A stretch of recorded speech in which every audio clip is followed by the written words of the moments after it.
my brakes squeal or cause a constant grinding noise.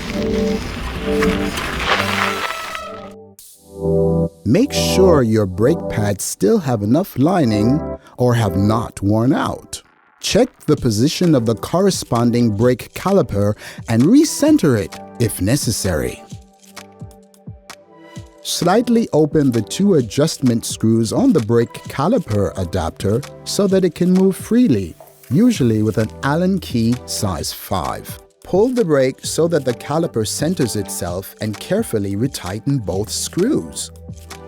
Make sure that there is a small, even gap between the brake pads and the brake disc in the unbraked position. Make sure brake pads and disc have to be parallel.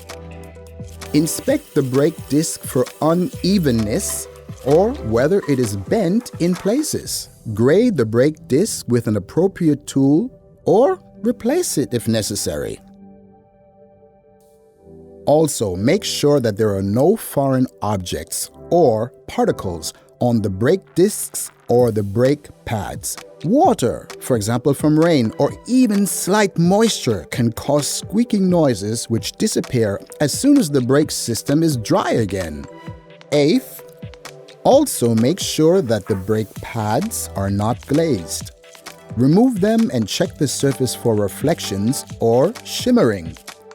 The pads are normally matte. In case of glazing, simply remove the top layer of the coverings evenly with a fine sandpaper or a file.